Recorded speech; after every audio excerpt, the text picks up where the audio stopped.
Good evening, Riley with Chronicles of Liberty. In studio tonight with Mike Wilson, running for sheriff here in Franklin County as a Republican candidate. There are other Republican candidates, but after talking with Mike, I've invited him in to answer some questions, talk about himself, and more or less give you an opportunity to get to know Mike a little better. A couple of side notes that you should all know. May 2nd is at 7 p.m., right? Yes.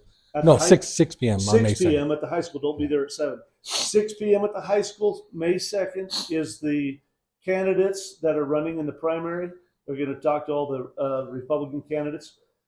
Be there, ask hard questions of the candidates, and let's make sure we get the candidates and the officials that we want. So after visiting with Mike on several occasions, Mike is very constitutional, and I love that. You guys know that about me.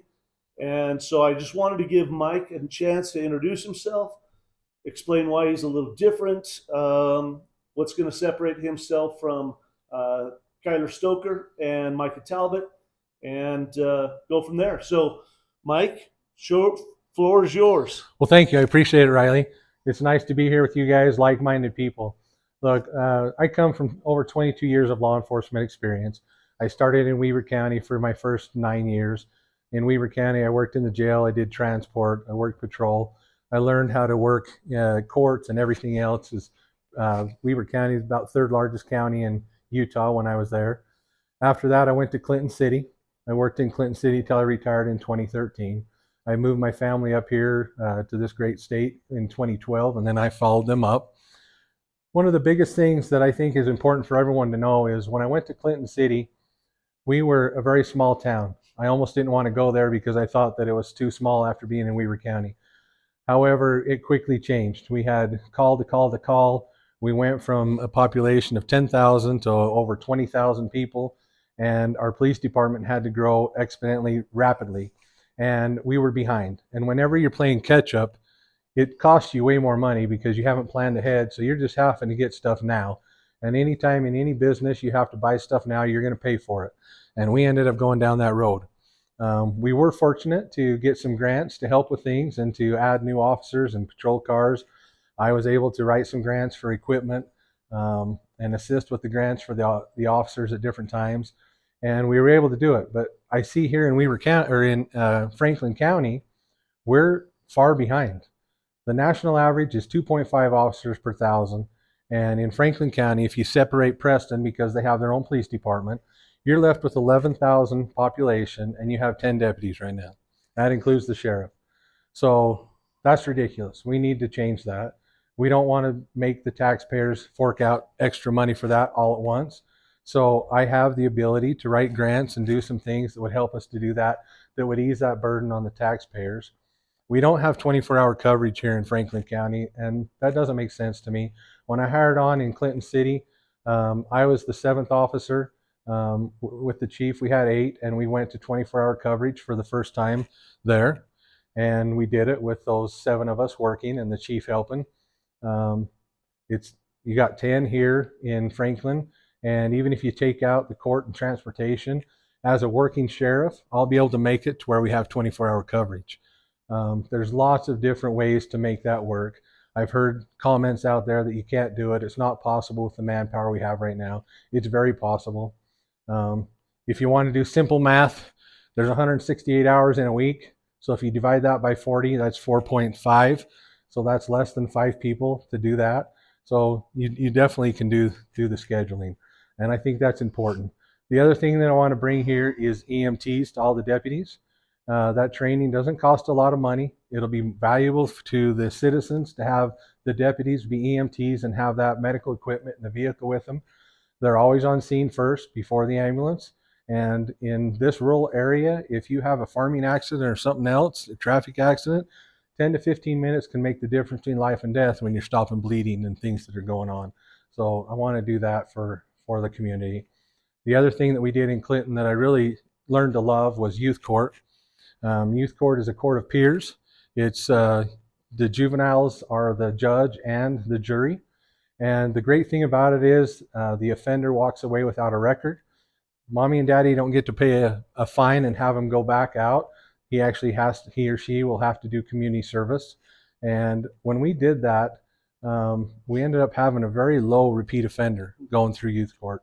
And so that's something I look forward to bringing to the community here.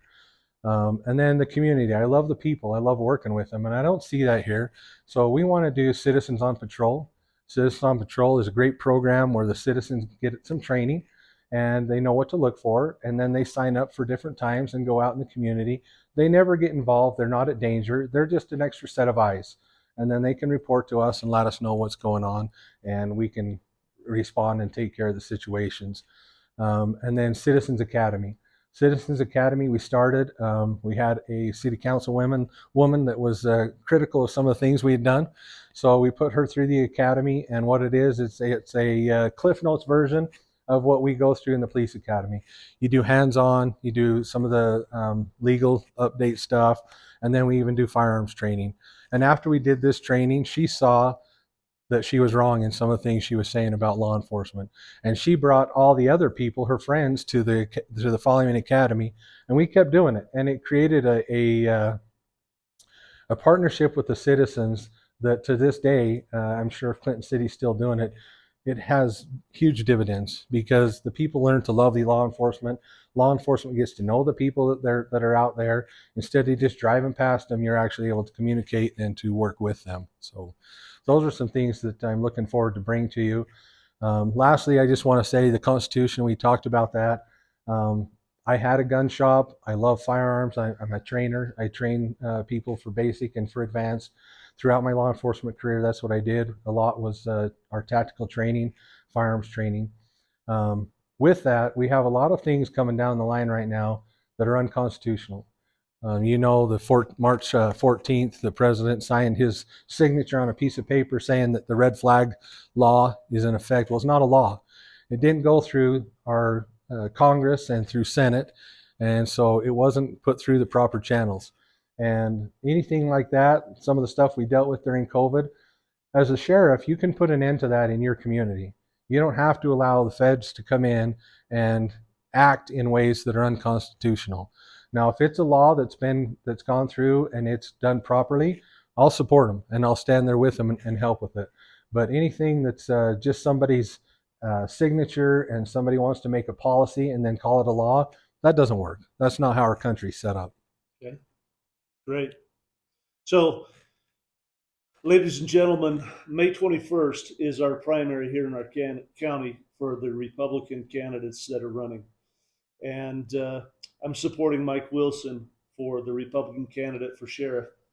I invite the other sheriff's candidates to talk to me, but I don't think they will. And quite frankly, I don't think any of them are constitutional. And that's all that matters to me. There is a supreme law of the land, and the sheriff has to maintain and uphold it. And if that sheriff is not willing to, I don't want any part of him. I don't want him to be a part of the community. And that's the ultimate litmus test for me. And if it's not yours, I'm sorry, but that's mine.